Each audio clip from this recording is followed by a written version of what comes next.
Welcome back to Lucore Automotive Services. Today we're in the shop. I'm working with a new piece of equipment. I've spent the last couple months getting things prepared in the shop to put this thing in place. New airlines, the compressor's actually holding up so I don't have to replace it yet, so that's good. But we have a vapor hone in the house and I'm going to show you a little bit about what this thing does and what a dramatic effect it has on things. And I'm going to show you half of an engine that I cleaned up with it the other day, and it's pretty amazing what this thing does. I don't know if you're a Subaru people or not, and you can see that I have run this one through the vapor hone, and this is what this one looked like before I cleaned it up. So pretty impressive as far as parts restoration goes. So I'm going to go through a little bit of the process of using the vapor hone, how I clean my parts before I put them in the vapor hone, and what some results can typically be.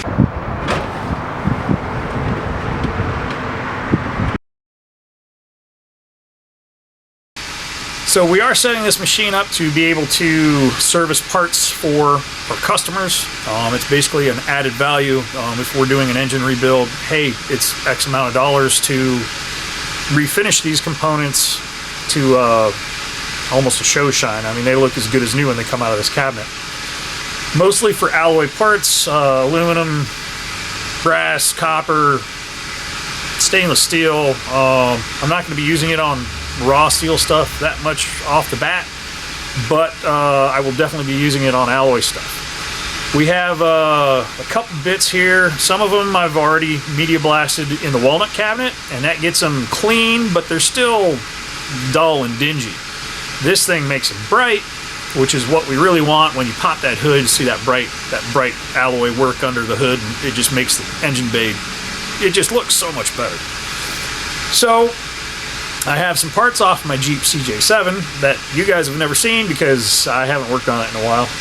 And I'm trying to change that because summer's right around the corner and I want to drive my Jeep around again, so I'm going to get to work on getting all my parts ready to put it back together. We have a valve cover here for 73 Charger Chicks newer Charger, and it's like in a raw form, so I'll show you the complete process on it. This is an Offenhauser. It's still got a little bit of media in it. This is an Offenhauser inline 6 intake manifold. And you can say it looks okay. It's kind of dingy, kind of dull. I mean, it looks nice, but it doesn't look great. So we're going to stick this thing in here, and I'll run the machine for a little bit, and we'll show you what the outcome is. You're going to like this.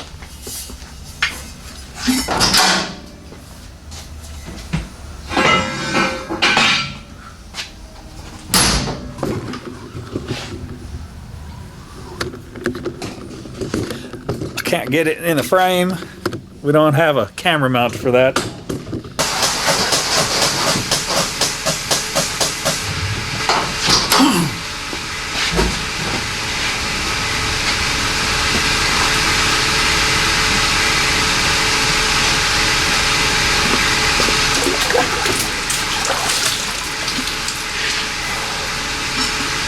So you can see it's a pretty dramatic finish, dramatic change.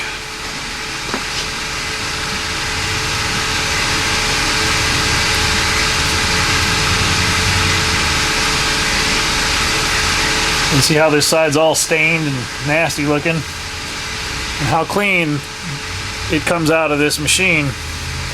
It's pretty good.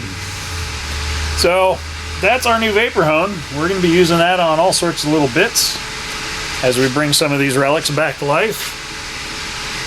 Right now I'm going to finish this because I'm here doing it. There's no point in stopping. Let's get it done so that I can put it on my shelf of parts to put my Jeep back together. You can see how shiny the brass is compared to when it's all tarnished and dingy. Makes it all nice and clean. I'm going to finish this intake, and then I'm going to go ahead and start working on this relic of a Chrysler 2.2 turbo. You can see it's got pretty heavy oxidization. It's grimy, it's gritty, it's gross. I'm actually going to put this into our parts washer and get the grime off of it, because that's the first step in cleaning these things. Getting all the RTV off that somebody didn't need to put on there. But hey, that's all part of the process, right? Cleaning. It's a never-ending cycle. But yeah, this thing's heavily oxidized and filthy. So we're gonna clean it up, put it in the tank.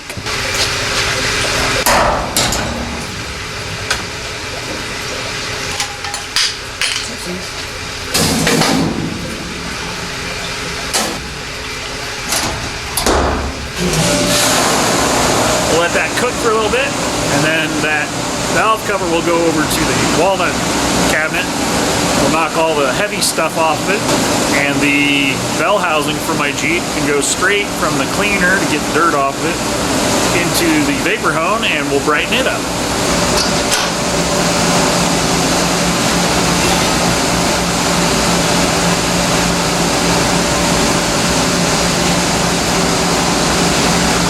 I'll take it.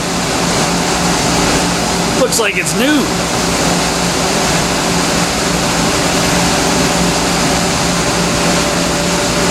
I like it a lot.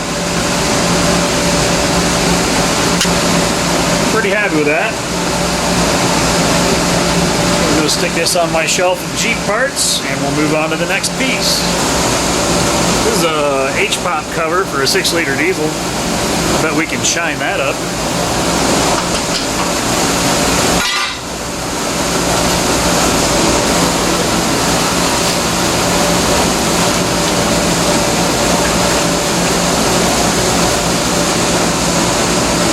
This thing turned out looking amazing. I actually missed a spot, so I put it back in and touched it up.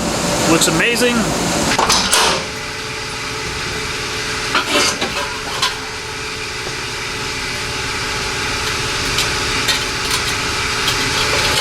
That'll do. That'll do.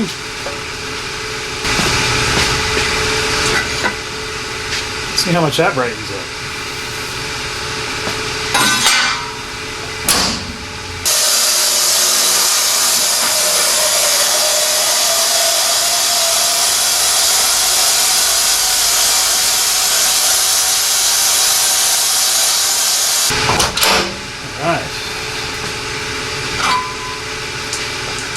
Oh yeah, that looks good.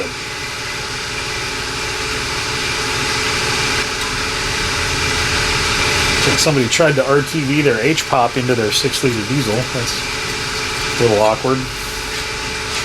An O-ring that makes that seal.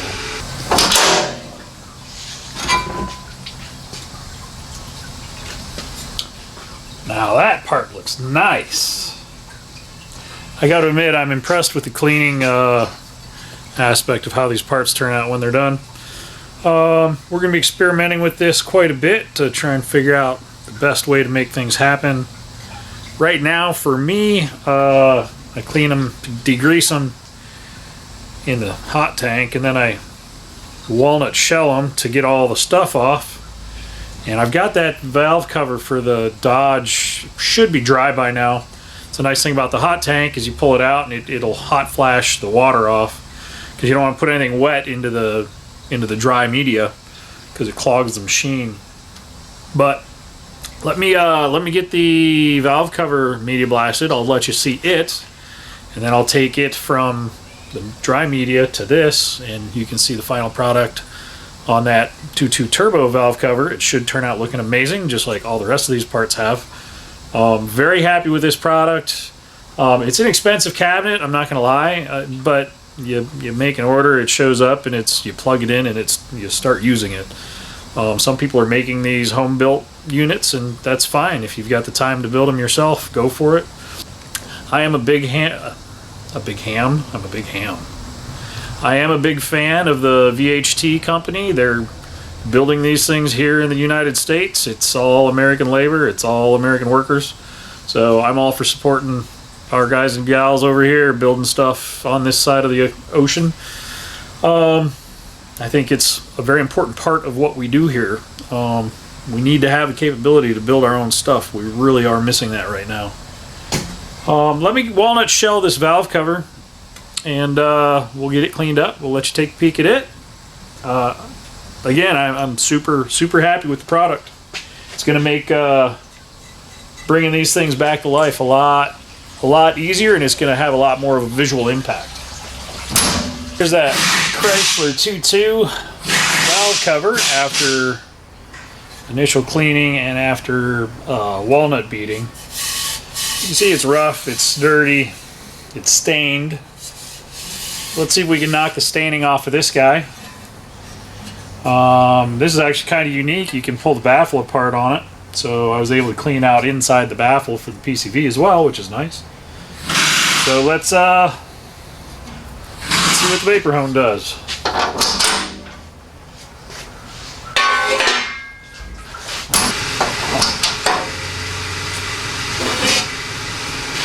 So as you can see, this thing is heavily oxidized. It's coming clean. It's looking good. But it is taking twice as long as any of the other pieces that I have done in the past. More than likely, I needed to get a little more medieval on it with a more aggressive initial cleanup. And we'll have to figure out what that is when I try and do this again. The walnut media works really good for cleaning aluminum without removing any material, but because this is so heavily oxidized, it probably needs to be a more aggressive media, either in the wet bath or in the dry cabinet, to really get it cleaned up and then go over it with the wet blaster. But hey, it's a process. I'm learning better ways to make old parts look better and last longer, and that's what this is about, because we fix a lot of old stuff here. Well, I'm going to keep whittling away at this thing, see if we can't get it wrapped up. But that's our new piece of equipment. Tell us what you think about this Vapor Hone. We're very happy to have it in the shop. We picked it up a few months back, and then I just finally got it up and running because of additional things that I had to put in place to make it work. So far, very happy with it. I've already notified a couple machine shops local here to let them know we can provide this service. And we will be setting it up so that we can accept mailed-in components. So if you mail us your components, basically you would box up your component, you would get your shipping label, and you would put a return shipping label in the box, and we'd pull it out, we'd clean it, we'd put it back in your box with your return shipping label, and send it right on back to you. It's just an added service that we'll be able to provide to our customers. With that, you guys, I'm going to get back to cleaning. And then I have an intake manifold to do in a 20-some-year-old van, so we'll get working on that. Thanks for watching. Click like, subscribe, leave us a comment below. You guys have a great day.